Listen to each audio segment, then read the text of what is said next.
Welcome to Telugu 360. ముందుగా ముఖ్యాంశాలు.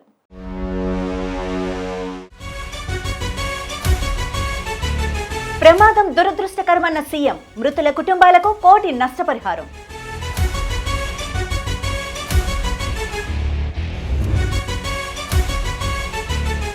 సజ్జల సన్నిహితుల మోసం, ప్రజా దర్బార్లో మంత్రి లోకేష్ కి ఫిర్యాదు.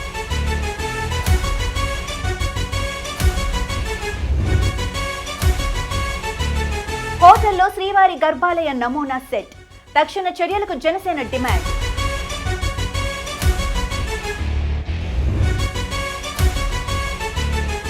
ఏపీ హైకోర్టులో వైఎస్ జగన్ కు ఊరట, స్టే విధిస్తూ మధ్యంతర ఉత్తర్వులు.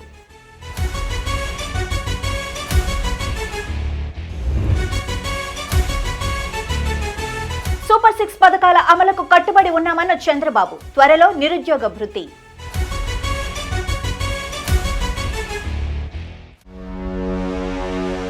ఇక వివరాల్లోకి వెళ్తే, ఉమ్మడి రాష్ట్రంలో కానీ తెలంగాణ రాష్ట్రంలో కానీ ఇంత భారీ ప్రమాదం జరగలేదని ముఖ్యమంత్రి రేవంత్ రెడ్డి అన్నారు. మంగళవారం పాసమైలారం చేరుకున్న సీఎం ప్రమాద స్థలిని పరిశీలించి ఈ ఘటనపై అధికారులతో సమీక్ష నిర్వహించారు. అనంతరం మీడియాతో మాట్లాడుతూ, పాసమైలారం ఘటన అనంతరం మంత్రులు, జిల్లా అధికారులు, పోలీస్ అధికారులు పరిస్థితులను పర్యవేక్షిస్తున్నారని తెలిపారు. మృతుల్ని తరలించడం, క్షతగాతులను ఆసుపత్రులకు తరలించడం వంటివి అధికారులు దగ్గరుండి మరీ చూసుకుంటున్నారన్నారు. ఈ ప్రమాదం చాలా మంది ప్రాణాలు బలిగొందని, ప్రమాదం దురదృష్టకరమని ఆవేదన చెందారు. సిగాజీ పరిశ్రమలో జరిగిన ఈ ప్రమాదాన్ని ప్రభుత్వం తీవ్రంగా పరిగణిస్తోందన్నారు. ఈ ప్రమాదంలో మృతి చెందిన మృతులకు ₹1 కోటి నష్టపరిహారం అందిస్తామని ప్రకటించారు. తీవ్ర గాయాల పాలైన వారికి 10 లక్షలు, స్వల్ప గాయాలు అయిన వారికి ₹5 లక్షల నష్టపరిహారం అందజేస్తామని తెలిపారు.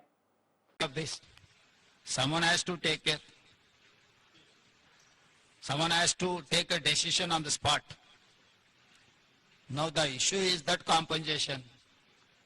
Who has to take a final decision? So government किससे बात करना, कौन किससे negotiate करना, how to conclude, how to negotiate.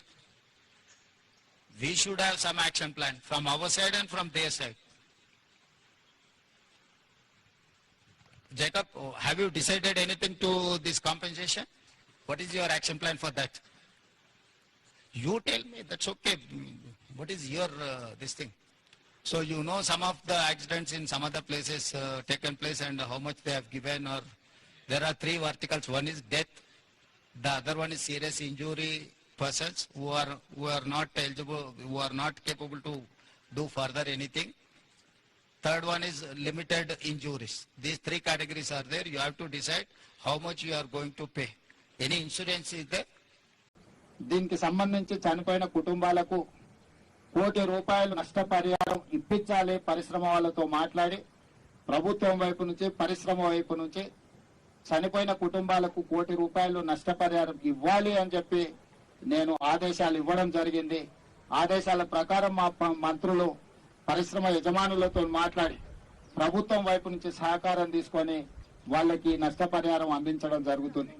అదేవిధంగా తీవ్రంగా గాయాల పాలైన వాళ్ళకి పని చేసుకోలేని పరిస్థితులు, ఒకవేళ వాళ్ళు బ్రతికి బాగా ఇంటికి వచ్చినా పని చేసుకోలేని పరిస్థితిలో ఉంటే వాళ్లకు ₹10 లక్షల ఇవ్వాలి అని, అదేవిధంగా దెబ్బలు గాయాల పాలై కొంతకాలం పని చేయలేని పరిస్థితిలో ఉండి ఆ తర్వాత మళ్ళీ యథావిధిగా వాళ్ళు పనులకు వెళ్లే పరిస్థితి ఉంటే వాళ్లకు ₹5 లక్షల ఇవ్వాలని, అదేవిధంగా ఈ దుర్ఘటనలో ఏదైతే వైద్య సహాయం అందించాలనో 100% వాళ్ళకు సంబంధించిన వైద్య సహాయాన్ని పరిశ్రమలు, అదేవిధంగా ప్రభుత్వం కలిసి పరిశ్రమ యజమానులు పెట్టుకోగలిగినంత పెట్టుకుంటారు. వాళ్ళకి ఎలాంటి ఇబ్బంది లేకుండా ప్రభుత్వం కూడా వైద్య సహాయాన్ని 100% అందించాలని మా మంత్రులకు నేను ఆదేశాలు ఇవ్వడం జరిగింది. విద్యా, ఐటీ శాఖల మంత్రి నారా లోకేష్ ఉండవల్లిలోని తన నివాసంలో ప్రజా దర్బార్ నిర్వహించారు. ప్రజా దర్బార్లో ప్రజల నుంచి మంత్రి విజ్ఞప్తులు స్వీకరించారు. ఆయా ఫిర్యాదులను పరిశీలించి సంబంధిత అధికారులకు లోకేష్ కీలక ఆదేశాలు జారీ చేశారు. మెడికల్ సీటు ఇప్పిస్తామంటూ వైసీపీ కీలక నేత సజ్జల రామకృష్ణారెడ్డి సన్నిహితులు తమ కుమారుడికి పీజీ మెడికల్ సీట్ ఇప్పిస్తామంటూ సజ్జల అండతో మోసం చేశారని గుంటూరు జిల్లా తాడేపల్లి మండలం కుంచనపల్లికి చెందిన మన్నె సుబ్బారావు మంత్రిని కలిసి ఫిర్యాదు చేశారు. అప్పటి సీఎంఓ అధికారి ధనుంజయ రెడ్డి ఎన్టీఆర్ హెల్త్ యూనివర్సిటీలో సీట్ ఇప్పిస్తామంటూ 2 కోట్లు డిమాండ్ చేశారని లోకేష్కి బాధితుడు ఫిర్యాదు చేశాడు. ఈ ఫిర్యాదును పరిశీలించి తగిన చర్యలు తీసుకుంటామని మంత్రి లోకేష్ హామీ ఇచ్చారు. తిరుమల శ్రీవారి గర్భాలయ తరహాలో నమూనా ఆలయ సెట్టింగ్ వేసి నాన్ వెజ్ విక్రయిస్తున్న రాముడు మిలిటరీ హోటల్పై చర్యలు తీసుకోవాలని తిరుపతి జనసేన నేత కిరణ్ రాయల్ కోరారు. ఈ మేరకు సోమవారం ఆయన తిరుమలలో టీటీడీ అదనపు ఈవో వెంకయ్య చౌదరికి వినతి పత్రాన్ని అందజేశారు. తిరుమల శ్రీవారి ప్రతిష్టను వ్యాపారాలకు వాడుకుంటున్న వారిపై తక్షణమే తగిన చర్యలు తీసుకోవాలన్నారు. ఈరోజు తిరుమల పవిత్ర పుణ్యక్షేత్రంలో ఇలాంటివి ఒక దాని మీద కంప్లైంట్ చేస్తామని కూడా కళ్ళలో కూడా అనుకోవడం మనం అలాంటి ఇష్యూ ఈరోజు జరిగింది.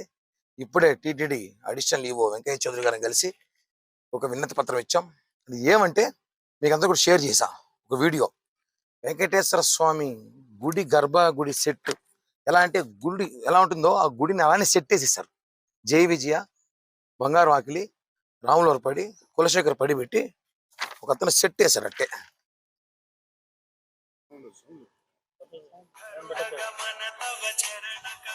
చాలా మంది అడుగుతారు ఈ ఐడియా ఎలా వచ్చింది అని. సో అంటే అతను వాళ్ళ వ్యాపారం కోసం, వాళ్ళ హోటల్ వ్యాపారం కోసం వెంకటేశ్వర స్వామిని వాడుకున్నాడు. వెంకటేశ్వర స్వామి సెట్, జై విజయ సెట్ కానించి లోపల వెంకటేశ్వర స్వామి ఊరుకు వేసుకొని అక్కడ ఇంకా దారుణ విషయం అంటే నాన్ వెజ్ సర్వీస్ చేస్తున్నారు. చాలా బాధాకర విషయం. వాళ్ళు మాట్లాడుతూ తిరుమల శ్రీ వెంకటేశ్వర స్వామి ఎక్కడైతే అన్నదాన క్యాంటీన్లో అన్నదానం ప్రసాదం పెడతామో అలాగే మేము కూడా పెడుతున్నామంట. ఒరే విధవ, మేమేమైనా నాన్ వెజ్ పెడుతున్నామా? మేము ప్యూర్ వెజిటేరియన్ భక్తులకు పెడుతుంటే అతను బుద్ధి ఉందా, అసలు బుర్రుందా లేదా ఏమనుకుంటున్నారు? అక్కడ కొంత భక్తులు ప్రశ్నిస్తే 2 టేబుల్ మాత్రం మేము వెజిటేరియన్ పెడతారంట, మిగతా నాన్ వెజ్ పెడతారంట. అంటే విధవలు కనిపిస్తారు మీకు అందరికీ. వెంకటేశ్వర భక్తులు అంటే ఆడుకుంటారా? మొన్న ఏందో ఒకటి పాట పెట్టి సినిమా తీస్తాడు, నిన్న ఒకడేమో గేమ్ పెట్టి గేమ్ ఆడాడు, వెంకటేశ్వర స్వామితో గేమ్లు డాలర్స్ వసూలు చేశాడు. ఈ రోజు హోటల్ పెడతారు. దీని మీద సీరియస్ యాక్షన్ తీసుకోకపోతే భవిష్యత్తులో క్లబ్బులు పబ్బులు కూడా పెడతారు వీళ్ళు వెంకటేశ్వర స్వామితో. ఇది చాలా దారుణం. దీనిపైన టీటీడీ కూడా సీరియస్ గా యాక్షన్ తీసుకుంది. ఈవో గారు చెప్పారు ఇందాకే, స్పెషల్ వింగ్ ఒకటి ఏర్పాటు చేస్తున్నారంట ఈ సోషల్ మీడియా మీద ప్రత్యేకంగా. వాళ్ళ పని ఇదేమై ఉంటుంది. భవిష్యత్తులో ఇవన్నీ పునరావృతం కాకుండా చూడాల్సిన బాధ్యత టీటీడీకి ఉంది కాబట్టి వెంటనే రెస్పాండ్ అయ్యారు. వెంటనే సంబంధించిన అధికారులు ఎవరైతే ఫుడ్ కార్పొరేషన్ ఆఫీసులు ఉన్నారో వాళ్ళతో ఈవో గారు కూడా మాట్లాడుతున్నారు. ఖచ్చితంగా లైసెన్స్ రద్దు చేయిస్తాం, అవసరమైతే తొలగించాలా తప్ప రద్దు చేయిస్తామని చెప్పారు. నేను ఒక్కటే ఛాలెంజ్ చేస్తున్నా ఆ హోటల్ యాజమాన్యం, రాయుడు హోటల్ యాజమాన్యానికి. జనసేన పార్టీ తరపున కాకుండా ఒక వెంకటేశ్వర భక్తులుగా మేమందరం వెంకటేశ్వర భక్తుల హిందువుల మనోభావాలు కాపాడే విధంగా ఒకటే చెప్తున్నా, 24 నుంచి 48 గంటల లోపు అది తొలగించకపోతే నీ హోటల్ పై దాడి చేస్తారు. మాజీ సీఎం వైసీపీ అధినేత వైఎస్ జగన్ కు ఏపీ హైకోర్టులో తాత్కాలికంగా ఊరట లభించింది.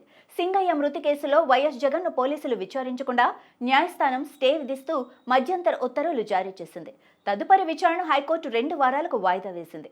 కౌంటర్ దాఖలకు ఏజీ 2 వారాల గడువు కోరగా విచారణను 2 వారాలకు వాయిదా వేసింది.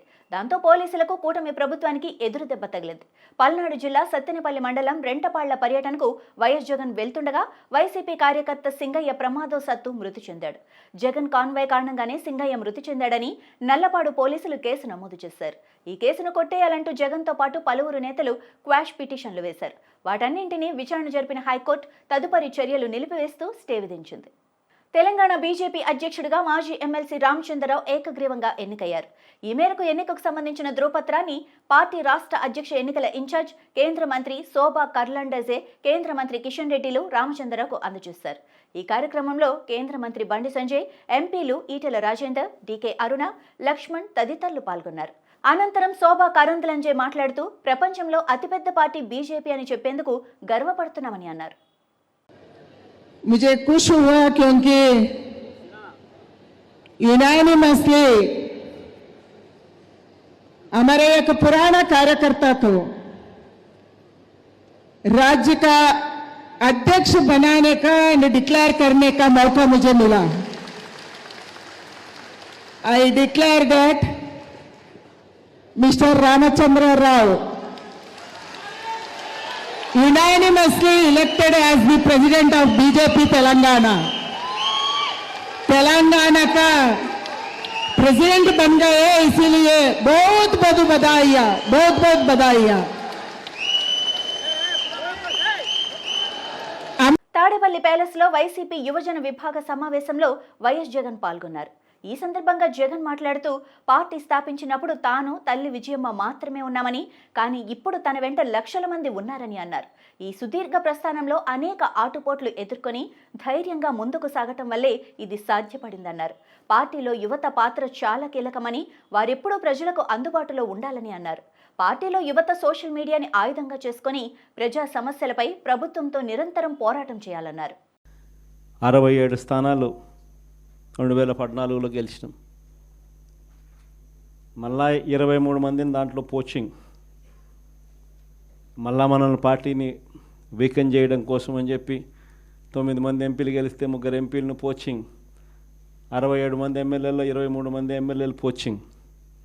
కానీ మళ్ళీ దేవుడు మళ్ళీ 2019 వచ్చేసరికి అదే మొట్టికాయలు వేసాడు. మన దగ్గర నుంచి ఎంతమంది పోచింగ్ చేశారో కరెక్ట్గా అంతే నెంబరే, వాళ్ళ నెంబర్స్ కూడా కరెక్ట్గా అంతే 23కే పడ్డాయి. ఎంపీలు ఎంతమందిని పోచింగ్ చేశారో మళ్ళీ కరెక్ట్గా అంతే నెంబర్స్తోనే వాళ్ళ నెంబర్లు కూడా కట్టడయ్యాయి. నేను చెప్పేది ఎందుకు చెప్తా ఉన్నానంటే, ఈ విషయాలు అందరూ కొత్త వాళ్ళే. కొత్తదనానికి విలువ అన్నది ప్రతిపక్షంలో ఉన్నప్పుడే వస్తుంది. ప్రతిపక్షంలో ఏ నాయకుడైనా ఎదగలుగుతాడు, ఎవరైనా నాయకుడు కాగలుగుతాడు. అయితే 2 గుణాలు ఉండాలి. ఒకటి ప్రజలకు అందుబాటులో ఉండడం, రెండవది చిక్కటి చిరునవ్వుతో పలకరింపు. 2 ఖచ్చితంగా ఉండాలి. ప్రతిపక్షంలో ఉండాల్సింది మరొక మేజర్ గుణం ఏమిటి అని అంటే, ప్రజలకు ఏదైనా సమస్య వచ్చినప్పుడు ప్రజల తరపున మనం ప్రజలకు తోడుగా నిలబడగలగడం. ఈ 3 చేయగలిగితే ఎవరైనా లీడర్ కాగలుగుతాడు. ఇక్కడి నుంచి స్టార్ట్ చేయండి. నియోజకవర్గం స్థాయిలో నియోజకవర్గ అధ్యక్షుడిగా ఉన్న ప్రతి ఒక్కరికి నేను చెప్తా ఉన్నా, ఈ రోజు నుంచి స్టార్ట్ చేయండి. మనం ఈరోజు చూసేది యూత్ అధ్యక్షుడిగా, నియోజకవర్గం ఇన్ఛార్జిగా, యూత్ అధ్యక్షుడిగా ఫస్ట్ అడిగే ఇది. మీ చివరి అడుగు ఎమ్మెల్యే కావడం, అది గుర్తుపెట్టుకోండి.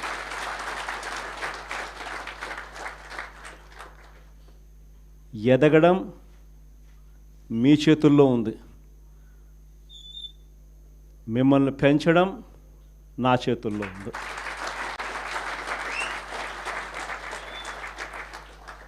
కానీ మీరు పెరగాలి అని అంటే నేను చెప్పిన ఈ 3 గుణాలు లేకపోతే ఎవరు పెరగరు. ఈ 3 గుణాలు ఉండాలి. ఈ 3 గుణాలను పెంచుకోవాలి. పెంచుకున్న దాంతో అసెస్ చేసుకోవాలి. ప్రతి నియోజకవర్గ ఇన్ఛార్జ్కు ఇది ఒక ఛాలెంజ్ ఇస్తున్నా. ఈ రోజు నుంచి 6 months టైం తీసుకోండి. మండల్ కమిటీస్ ఫామ్ కావాలి. దానికి తగ్గట్టుగానే కాన్స్టిట్యున్సీ హెడ్ క్వార్టర్స్లో వార్డ్ కమిటీస్ ఫామ్ కావాలి. దానికి తగ్గట్టుగానే మండల్ కమిటీస్ ఫామ్ కావాలి. దానికి తగ్గట్టుగానే గ్రామ కమిటీస్ ఫామ్ కావాలి. గ్రామ కమిటీసు, మండల్ కమిటీసు, మున్సిపాలిటీల్లో వార్డు కమిటీసు మొత్తం మీ ఆధ్వర్యంలోనే ఉన్నాయి. మొత్తం మీ ఆ చేతుల్లోనే ఆర్గనైజేషన్ ఉంది. ఆర్గనైజేషన్ చేసేటప్పుడు ధ్యాస పెట్టండి, బుర్ర పెట్టండి. కెపాసిటీ ఉన్న వాళ్ళని తీసుకొచ్చే కార్యక్రమం మొదలుపెట్టండి. ఎదగడానికి ఎవరైతే సిద్ధంగా ఉన్నారో వాళ్ళని ఆర్గనైజేషన్లోకి తీసుకొని వచ్చే కార్యక్రమం చేయండి. వైఎస్ఆర్సీపీ ప్రతి గ్రామంలో ఉంది. సిమిలర్లీ జిల్లా అధ్యక్షులకు చెప్తా ఉన్నా, అసెస్ చేసుకోండి. ఎవరికి చెప్పాల్సిన పనులా నేను మీకే ఇచ్చిపెడతా ఉన్నా. ఎందుకంటే మీరు ఎదగాలి. పర్యవేక్షించండి. నియోజకవర్గ స్థాయిలో ఉన్న యూత్ అధ్యక్షులు ఎలా పర్ఫామ్ చేస్తూ ఉన్నారు, వాళ్ళకు చేదోడు వాదోడుగా ఉండండి, వాళ్ళకు తోడుగా ఉండండి, గైడెన్స్ ఇవ్వండి, సలహాలు ఇవ్వండి, చేయి పట్టుకొని నడిపించండి. కమిటీస్ అన్నీ పర్ఫెక్ట్గా అయ్యేట్టుగా చూసుకోండి. ఈ ప్రోగ్రామ్స్ కన్నిటికీ కూడా ఫర్దర్ సూపర్విజన్ ఉండడం కోసం అని చెప్పి వర్కింగ్ ప్రెసిడెంట్లుగా, జోన్లకు వర్కింగ్ ప్రెసిడెంట్లుగా కూడా తీసుకొచ్చే కార్యక్రమం చేయబోతా ఉన్నాం. తూర్పుగోదావరి జిల్లా మలకపల్లిలో సీఎం చంద్రబాబు మంగళవారం పింఛన్లు పంపిణీ చేశారు. ఈ సందర్భంగా మాట్లాడుతూ సూపర్ 6 పథకాల అమలుకు కట్టుబడి ఉన్నామన్నారు. తల్లికి వందనం కింద 10,000 కోట్లు జమ చేశామని, ఆగస్టు 15 నుంచి ఆర్టీసీలో మహిళలకు ఉచిత ప్రయాణ సౌకర్యం కల్పిస్తామని అన్నారు. విశాఖలో నిర్వహించిన యోగాంధ్రతో 2 గిన్నిస్ రికార్డులు, 21 వరల్డ్ బుక్ రికార్డులు నెలకొల్పామని, త్వరలో నిరుద్యోగ భృతి 3000 ఇస్తామని చంద్రబాబు హామీ ఇచ్చారు. ఈరోజు అన్నదాత సుఖీభవ కింద కేంద్రం డబ్బులు వేస్తున్నారు. ఈ నెలలోనే వేస్తారు.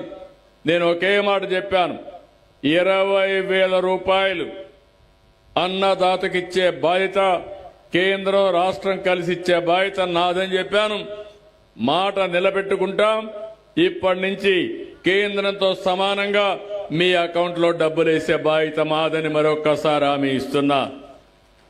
ఈ విధంగా మీరు ఒకసారి చూస్తే అన్ని కూడా ఇంకొక పక్క ఆర్టీసీల్లో ఉచిత ప్రయాణ సౌకర్యం ఆడబిడ్డలకు ఇస్తానని హామీ ఇచ్చాను.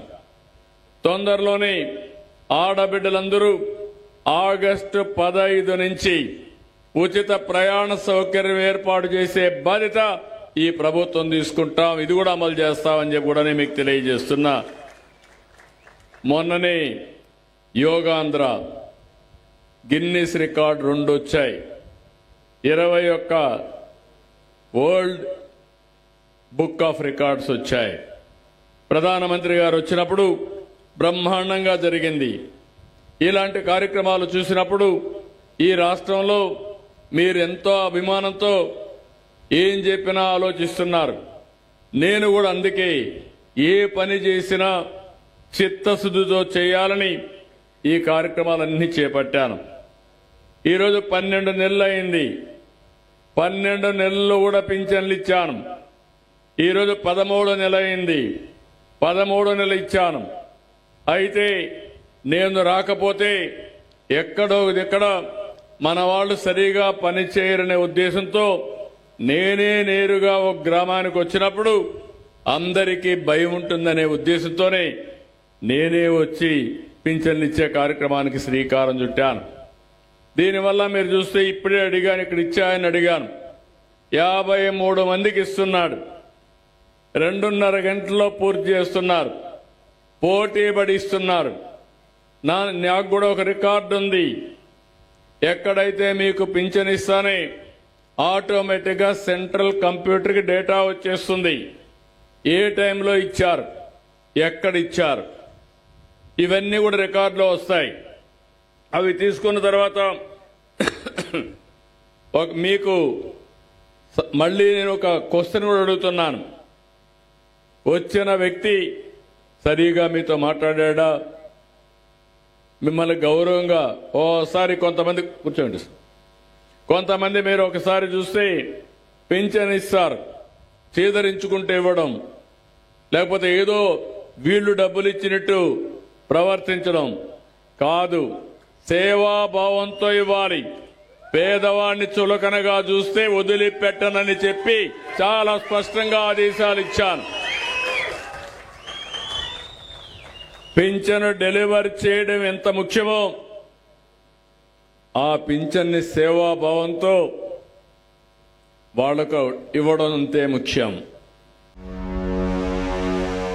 ఇవి ఇప్పటివరకు ఉన్న అప్డేట్స్. మరిన్ని అప్డేట్స్తో మళ్ళీ కలుద్దాం. అంతవరకు చూస్తూనే ఉండండి అభినవ్ భారత్.